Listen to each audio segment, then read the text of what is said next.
The Commission for the Implementation of the Constitution is threatening to push for the disbandment of the National Assembly for allegedly contravening the law in the rejection of Monica Juma as nominee to the position of Secretariat to the Cabinet. CIC Chairman Charles Nyachai says MPs contravened Chapter 6 of the Constitution on leadership and integrity when they voted against Juma on the basis of her attempts to block legislators from frequenting her office. I'm not myself persuaded that there is a problem with the Constitution or that there is anything wrong with the powers that the Constitution has given to Parliament.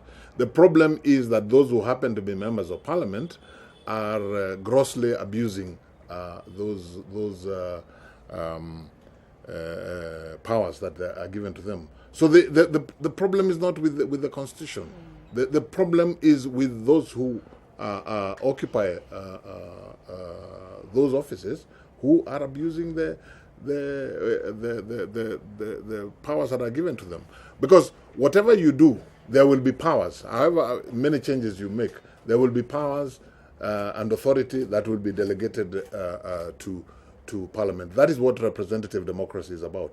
But if those powers are going to be abused, then you'll just continue having the same problem.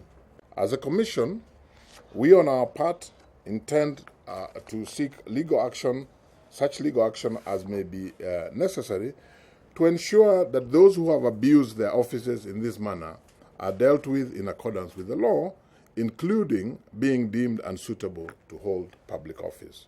CIC further accuses the National Assembly of abusing its powers and pursuing selfish interests in rejecting the nomination of Juma, who was highly qualified for the position.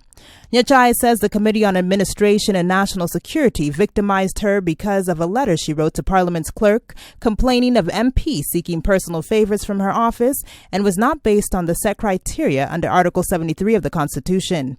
He adds that Juma can continue to hold office as Interior PS. It was clear from the debate on the matter that what occasioned the rejection of Dr. Juma was her alleged, and I quote, impoliteness and, again I quote, rudeness to members of the Assembly and in particular members of the committee while she was serving as Principal Secretary.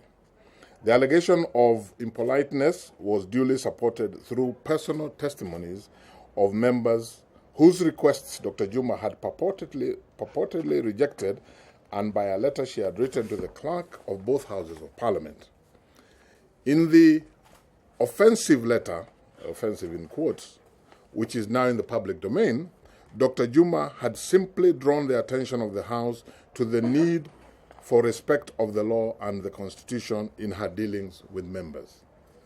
On both the occasions I have referred to, members of the Assembly have used their powers contrary to the intent and purpose of the Constitution and in particular Chapter 6 of the Constitution.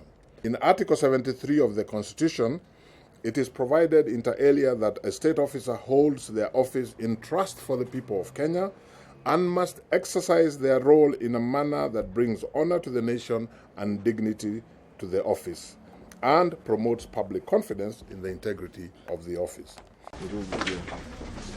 I'm Angela Wamboy for Capital TV.